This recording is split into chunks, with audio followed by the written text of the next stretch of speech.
You're on air with Brian Peel, coming to you live right around the world. Time for a very special interview. From writing and producing hits for some of the biggest names in dance music to becoming one of the industry's fastest rising artists in his own right, today's guest has been making waves across the globe. Azteck is a British-Dutch producer, songwriter and DJ who has collaborated with an incredible list of artists, including David Guetta, Tiësto, Hardwell, Armin van Buuren, Don Diablo, Timmy Trumpet, Jack Jones, and Nicole Scherzinger. My God, that's a tongue twister. Since launching the Azteck project, he's amassed hundreds of millions of streams, generated millions of TikTok views, performed at world-renowned festivals, and became one of the UK's most exciting electronic music exports. Now he's back with what's already being tipped as one of the biggest dance records of the summer. The brand new single, Everything's Alright, featuring DJ Koko, exploded online before it was released, attracting millions of views, with thousands of fans demanding the full version. Since then, as this interview goes to air, the track hit #1 right here in Australia on the dance charts, cementing its place as one of this year's biggest dance anthems. Today, we'll find out how the song went viral before anyone could stream it, hear the stories behind the biggest collaborations, talk about life on some of the world's biggest festival stages, and discover what's next for one of dance music's most in-demand producers. Azteck, welcome to On Air with Brian Peel. Brian, how are you, mate? I'm good. How's things going? What's going on? It's been going crazy, to be honest, with the song coming out. It was kind of unexpected. What has happened, that happened on social media, happened on one of the social media platforms, and then kind of like spread to the others. And yeah, I just been like, it's been on a roller coaster since that started. We crossed paths. I was trying to put a time to this. It was probably more than a year ago where you did a really good collaboration with Pitbull. I sure did. That is quite some time ago. Take us through that. That was our very first encounter, thanks to your lovely team over there in the UK. Yeah, that was our first meeting. Basically, I was very lucky to make a record with Pitbull and Gabri Ponte. Just over a year ago, it was Pretty Woman Flip. Actually, with singing it was Mr. Dean Bourne from Australia. There you go. Who was doing the Roy Orbison flip for us on the vocal. And yeah, then from then on, I've just been in the studio figuring out what was going to come next to try and top that, which was hard because Mr. Pitbull, Mr. Worldwide was... I didn't know what I was going to do next after that because, he's such a legend and stuff like that. But I wrote this song in my bedroom, Everything's Alright. It was actually DJ Koko that originally, like, kind of behind my back, posted it on social media. And then 2 days later, he said to me, "You got to look at this." And I was like, what? And he was like, "I'm really sorry I posted the song." And I was like, "What? You did what?" And yeah, there was like thousands of videos made like in a couple of days. And I was like, okay. You're not wrong, because I was thinking the same thing. How do you beat Pretty Woman? Because that was an absolute belter. That was a banger, that one. And look, if you're whether you're a Roy Orbison fan or not, you did an incredible job with that one. And then you bounced back with this. But for people who are tuning in for the very first time and they're coming across Azteck, how would you best describe your sound to them? My sound is like kind of like eclectic because I love all sorts of music and dance music. So I've never, when I started Azteck, which was before COVID, it was, I just wanted to make music that I loved and that I wanted to play out, and hopefully the crowd would feel the same. So like, from the progression of doing songs with the drop with David Guetta and Nicole Scherzinger, which was more like a kind of house record, to records with Timmy Trumpet, which were more hard style. And yeah, I make my thing in the studio is like when I make something that I love, I just want to put that out. So I don't try to put any walls up of like, okay, this isn't cool enough, or this is too much of this or that. I just want to like make music that I love, and hopefully the people that are watching and listening, they kind of dig it too. Well, you're making waves in Australia because you were already writing and producing for some really big names. Name drop. Go on. What's that journey been like for you? Wow. Like, I guess, obviously, I started off in a band when I was like 15, 16, 17, and then progressed through that to writing for people. So I did the Wanted, Lawson. Who else did I do at the time? Working with Armin van Buuren, Galantis. There was Red One, the producer behind Lady Gaga. I was signed to him for multiple years, so I got to go around and just soak it all in. So that was kind of like my sort of like learning experience of the music industry. And then probably from like 2012, 13, I was really just doing dance music. Was there a defining moment there, somewhere where you realized music is now my career? Did you say Probably this from is it? young, like when I first started my band, like I said to my school teacher, I remember, like I said, look, this is either going to work out or it's not going to, it's going to be really bad, because I don't think I was really good at like anything other, but I had like a natural thing for melodies, and I was never like a really great person of learning other people's songs. Like, I used to find that really hard, like to learn someone else's song. So I kind of just because I found that hard, I just was like, okay, I'll start making like some of my own and see how they go. And they're probably really bad in the beginning. And then just slowly like crafted and learned more and worked with other people when I was that young. So it was from a very early age, I knew I was going to do music, or it was going to be, I was going to be in trouble. Well, lucky you chose music. You've got British and Dutch roots. How have those cultures influenced your music and creativity? It's a weird one, because my dad is actually Scottish and my mum is from London, but my dad is a singer, and they had been living in Holland maybe 7 years before I was born. So I was born in Holland and I lived there till I was like 6. And then we moved back to England. But obviously those years are such an impressionable time that, the Netherlands has always stayed in my heart. And we would visit multiple times per year going back. And so, and I guess maybe that's where I started to listen to a lot more. My dad would put me onto like dance music that was coming from there. And the bands that came from the Netherlands as well. So it was always kind of in the house, and we were always going back all the time. So yeah, I love that you mentioned your dad, because your dad is Scott Fitzgerald, and he finished 1 point behind Celine Dion at the 1988 Eurovision. He came second. He was winning up until the last vote. And then Celine did it by 1 point. But, like I always say to my dad, like I'm such a fan of my dad, obviously. And I've learned so much from him. But I said, what a person to lose to. You can't be mad at Celine Dion. No, you can't. One of the greatest singers ever. Unbelievable. Yeah, what a story, though. That's a pretty nice story that you got to tell there.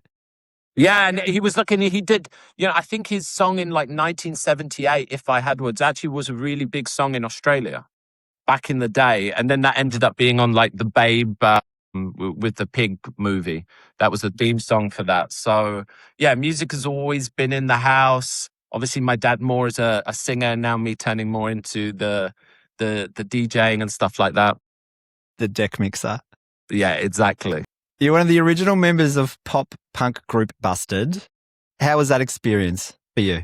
That was an interesting experience. Like it was kind of like one of my first proper. I was kind of like signed a little bit before that to something else. And then when I put that together with the guys, like I would say with like Busted, we really focused on our songwriting. That's where I really developed over that time of trying to write things that could be on radio, not just writing things on your bedroom that you're showing your mates and that they like, but something that actually could do something. So yeah, that was like over a year and a half of doing that, and that kind of led into the other things that I went and did. It's kind of my musical journey has kind of been all over the place a little bit, which is good as well, because that's kind of like my taste in what I like in music, because I listen to everything. So if it's good, I listen to it. Well, it's a nice little feather in your cap, most definitely. And I really do like that you mentioned Lawson, because I actually had the privilege of meeting Lawson here in Australia. I can't remember which concert they were at that they were supporting. Was it the Robbie Williams or Robbie Williams? That's the one. Yes, when they were Robbie supporting Williams. Robbie? Yes. I've actually got a picture with the boys as well. And Standing in the Dark is one of my favorite songs. No way. Lawson. Yeah. Well, that's really Absolutely interesting. That was the first song we ever made. The first day I met them, they came over to my flat, and I had just come back from a trip from Los Angeles, and someone had told me about this group, and they came over, and the first day I had this little idea. It was actually started off called Running in the Dark. And then the boys came in. It was Andy and Ryan and our friend Dave. And then, we just knocked that out. And then that was obviously a journey in itself of like 3 years of just making records with Lawson. Yeah. Was probably like half my time. And I loved the guys. I would say that was like really the moment where things kind of like I had responsibility. Like, and that's where I kind of learned that with them, because the boys, brought me in, and, it was kind of a family, and it still is. We all still talk all the time, and Andy's still one of my closest friends. So, we made a bunch of records together. I think we did like 4 top 10 records together, and then they went on to have like 7 or something like that. I don't know. It was crazy.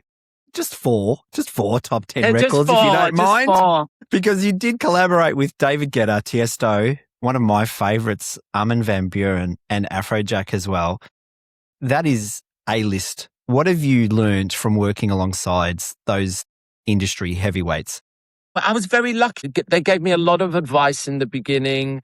Obviously, I'd worked with them as a songwriter before, and, they just, I really like the story. I don't think many people know is that how I started Azteck was that I went to Ibiza and I saw Armin, we had done a song called Turn It Up. And I went to Ibiza to go see him play at High Ibiza. And I walked away from that show the next day. That was it. That was all I was going to do. Yeah. I was with my best friend, and she was like, so like, you're going to be a DJ? And I was like, 100%. This is it. It was like, honestly, it was like a moment, like it hit me in the head. Like, why had I not gone and done this before? Something about his music, isn't it? Just...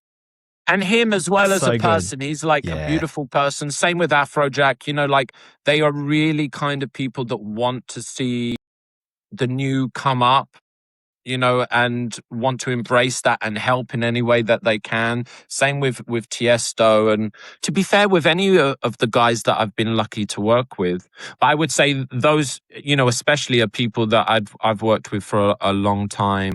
And Galantis and those type of, artists. And they're very much producers and making their music. And I always found that so, like, I love collaborating with people. So, me and Armin have been working on music like 5 weeks ago. That's so crazy. we actually have something possibly coming that's very No special. way. No way. But we'll see, like I always say, until it's done and it's all... I can listen to it all the time, but we do have something special that we've written together that I'm really proud of, and I really hope that he puts it out. Surprise me. I can't wait for that one. Do It became a global phenomenon for you almost overnight. What the hell was going through your mind as you watched those numbers explode? We do it, like...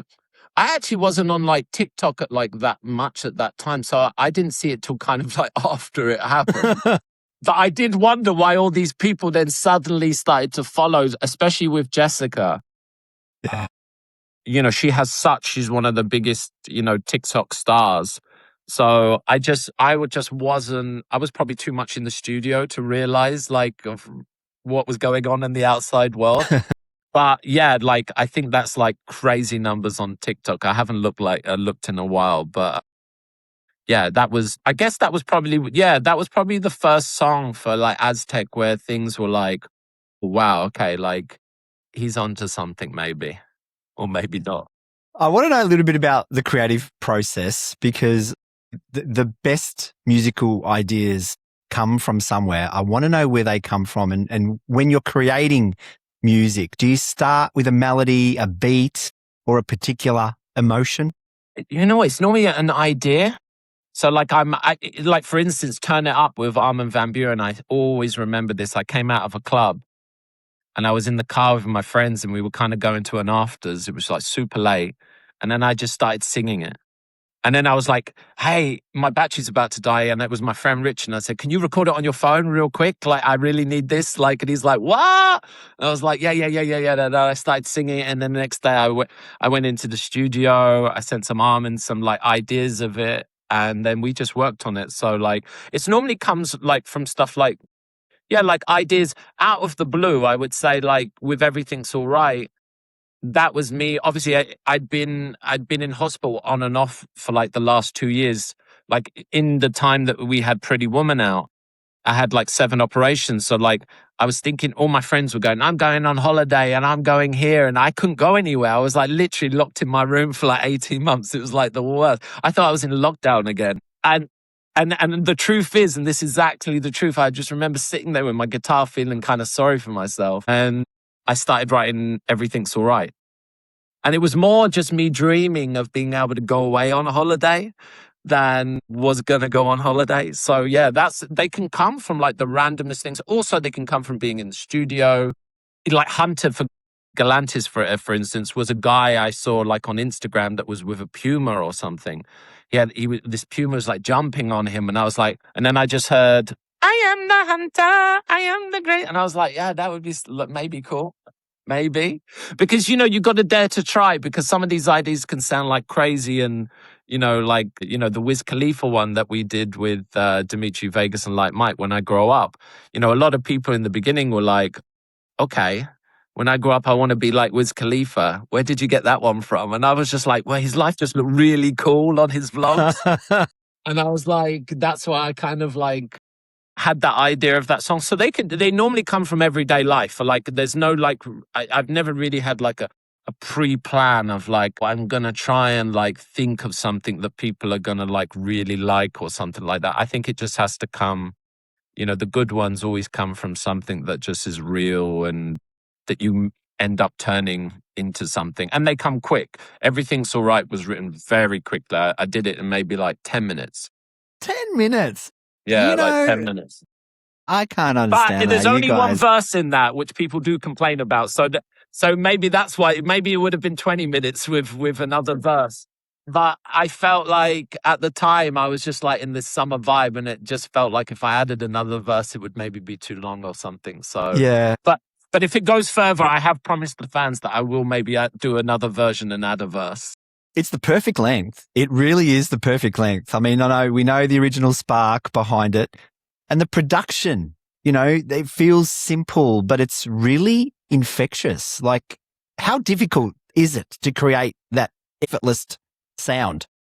I think like that can be the difficult part, because your natural instinct is like to try and add a bunch of stuff, because you think it needs to sound big and add this and that.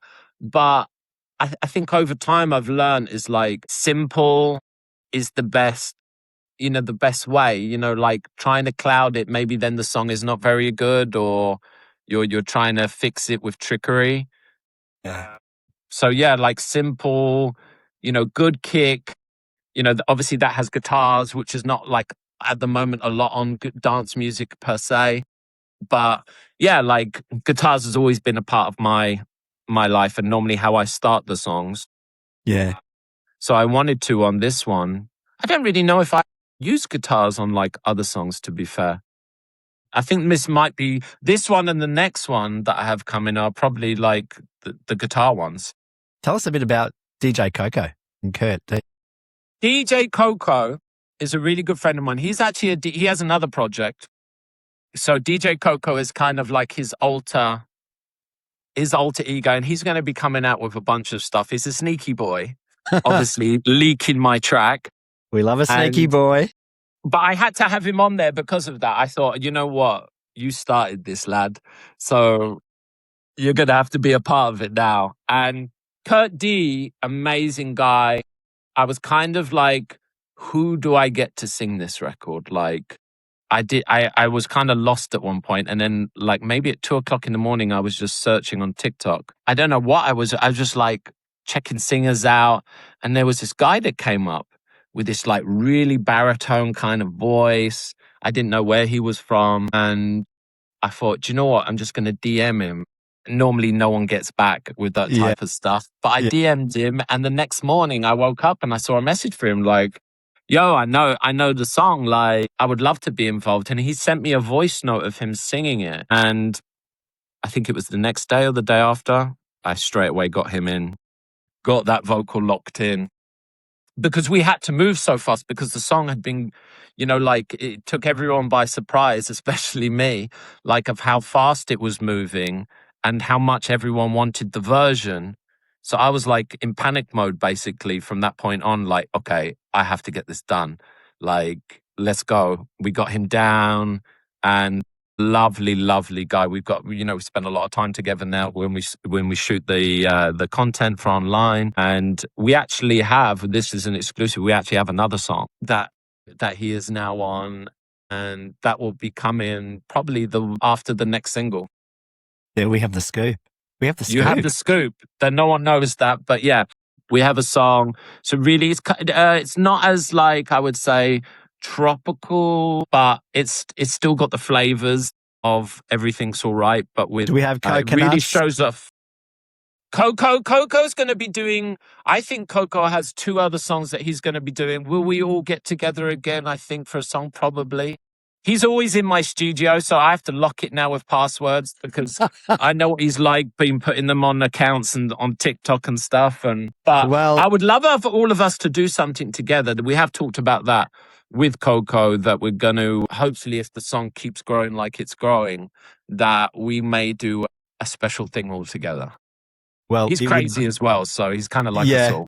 Oh, well, look, that's good. You need crazy, though. You need a mix. You need a mixed bag, and crazy's good. It keeps you sane. It would be absolutely rude of me not to congratulate you for hitting number 1 on the dance charts here in Australia, Azteck.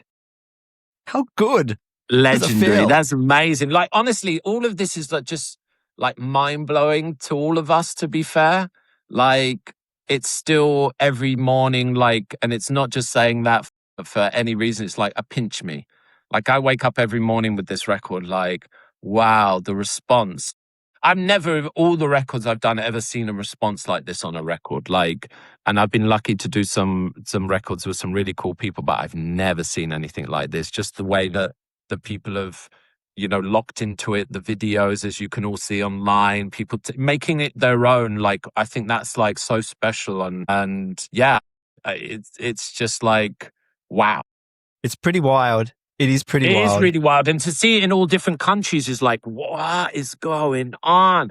Australia, Germany, like Poland, like all these different places, Ireland.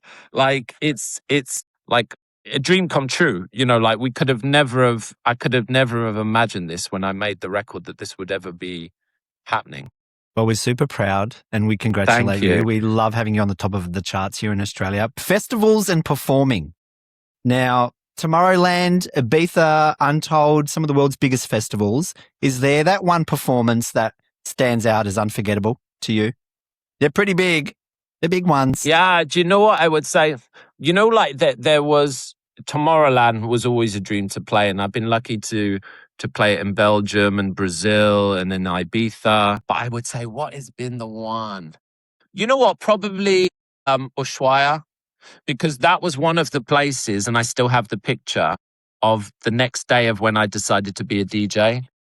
I went there that next day, and I still have that picture. And I think when I got to play there for the first time, it was like, wow. You got to be really careful of what you dream of and what you wish for, because like, it really can come true.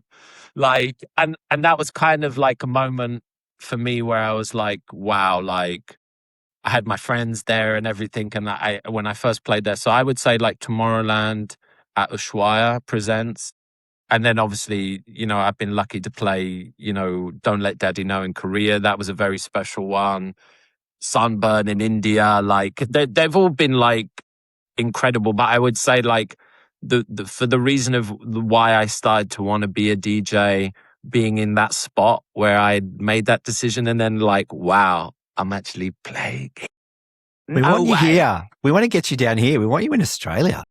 Mate, I need to get over that. That's why I want to be next. Like, I think now that I've been recovering from these operations, like that's why I hadn't been touring for the time and focusing in the studio. But now I'm a lot better. I can't wait because I got into this to perform and to play to people. You know, the studio is amazing and I have a lot of fun in there. But there's nothing that compares to playing to people. Like that is just where I'm at my most like.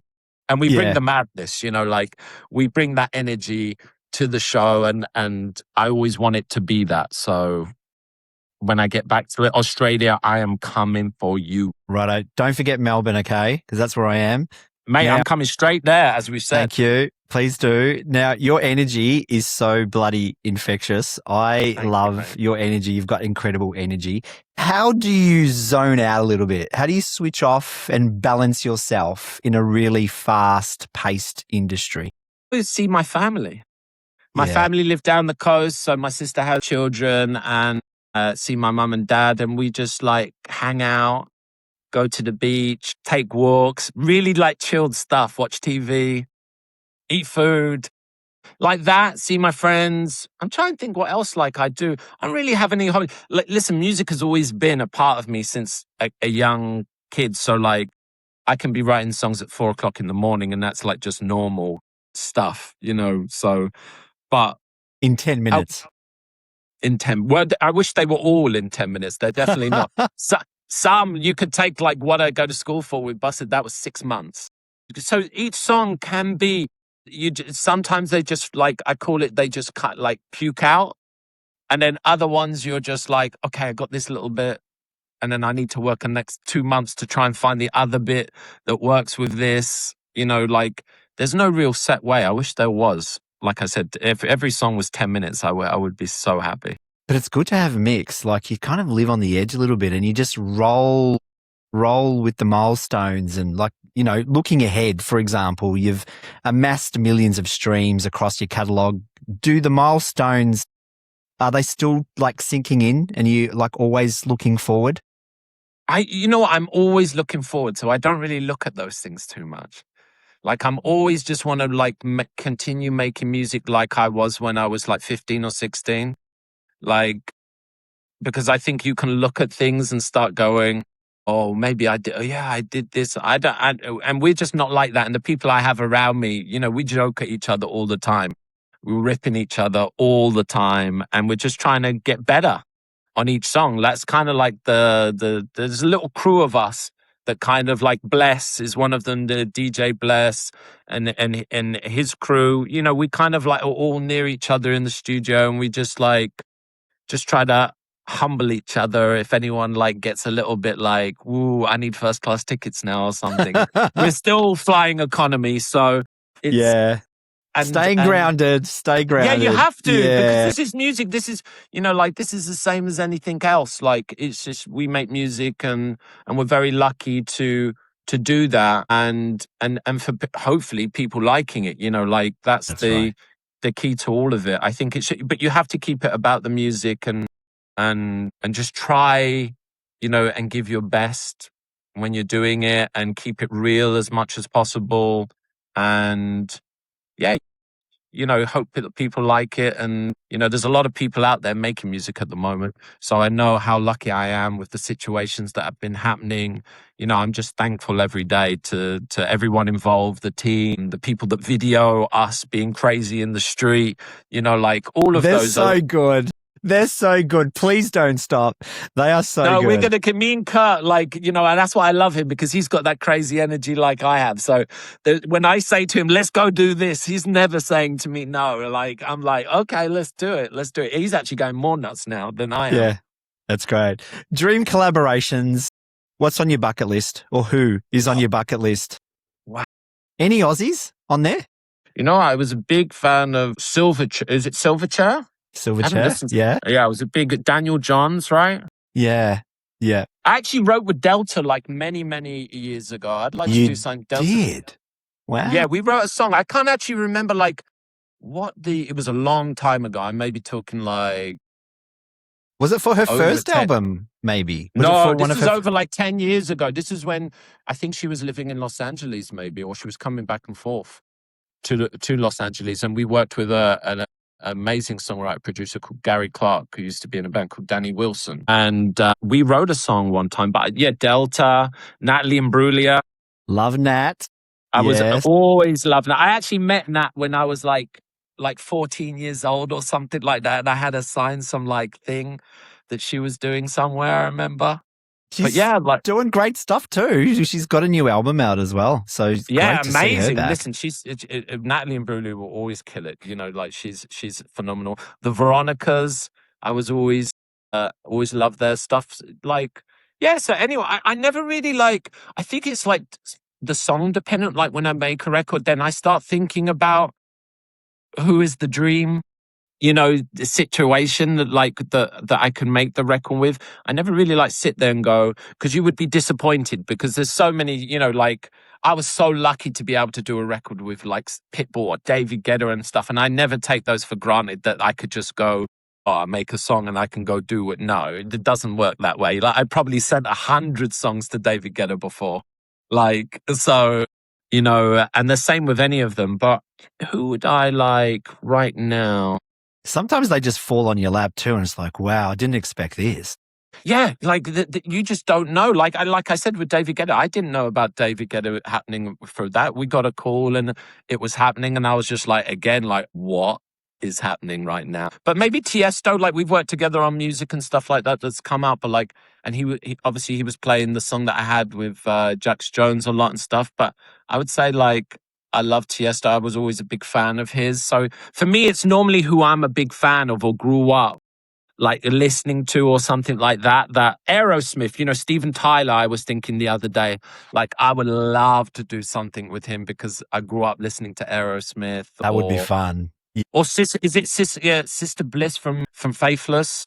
Yes. And Rollo, I would love to do something with them. Again, they were one of the reasons I started loving dance music when I was super young, their first couple of records. Yeah, so I think it just whatever comes and makes sense with the record. Obviously, I've done a lot of collaborations now, so I'm quite excited to be releasing what I've full Aztec records, I guess, because when you do a collaboration, it really is when you're working with these legends.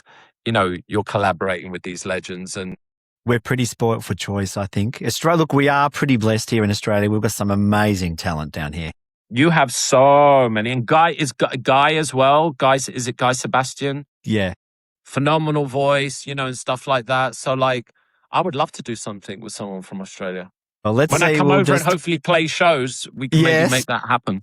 We'll just put the good juju out in the world so we can make those things happen for you. What can fans expect from the next chapter of Azteck? Next chapter, a lot of music. My next release will be a song with, again, an exclusive with the amazing vocalist Sam Martin, who did Lovers on the Sun and Dangerous with David Guetta. We just finished a record that we're actually it's almost done, and I'll be finishing it in the next couple of days. So that will be the next single to come. And then obviously, hopefully, the other things I've talked about, maybe they'll be this year. And then hopefully with Kurt, maybe by the end of this year, the start of next year, we'll have that record dropping. We can't wait for that one. And what advice would today's Aztec give to the younger Kai Fitzgerald, you reckon? Ooh, do you? Don't worry about what people are going to say, if it's this, if it's that. Just go with what your heart feels, and that will lead the way, I think. That's beautiful. And work hard. There's no way getting around. You have to work hard. And maybe even more now than even when I started. It's a kind of a 24-hour thing now. It's super hard, isn't it, in the industry? Very, very difficult for some people. And work together, with people, support each other. I think that's so important. But I would always go probably the younger self where I would probably be led or watching things and go, people are doing this or maybe this. Just do what you feel is great, and if you really, really believe it and your heart's in it, then follow that. And that's important. As a presenter in radio, it's, what are the chances that, our paths have crossed and your music has resonated with us and the people and the stations and the the shows that we play here and across the world. And we're very blessed to have the opportunity to have artists like yourself on the program. So we're super, super proud. I want to end with some really quick fire questions. I want the first answer that comes to your head, okay? It can be as fun as you like, all right? So it's a bit of a fun finish. Coffee or tea? Coffee. Studio or festival stage? Oh, that's hard. Festival stage. Sunrise set or sunset? Sunset set. Vinyl? Ushuaia. Ha! Okay, all right. Vinyl or streaming? Vinyl. First record you ever bought? I think it was UB40's greatest hits. Because I love that song. There's a rat in my kitchen. What am I gonna do? There's a rat in my kitchen. I was just obsessed with that song. Probably that and Michael Jackson. Favorite city to perform in?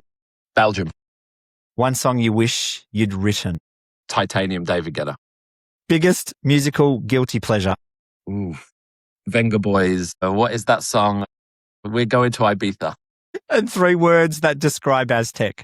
Crazy, musical, fun. Oh, you thought you were going to say wild. You can add wild on the end of that one. Enough. And when will we see you in Australia, do you think? I would hope by the start of next year I'll be there. Done. Fans around the world, Azteck Official online, where is the best place for people to stay in touch and keep in? TikTok, Instagram, all Azteck Official at the end of it. Come join the fun and the madness and reach out. Apple, Spotify for all of the great music and all your streaming platforms. Azteck Official on Instagram. We can't wait for this one to go out. Kai, Azteck, congratulations. And we can't wait to see you here in Australia real soon. Thank you so much for having me, Brian.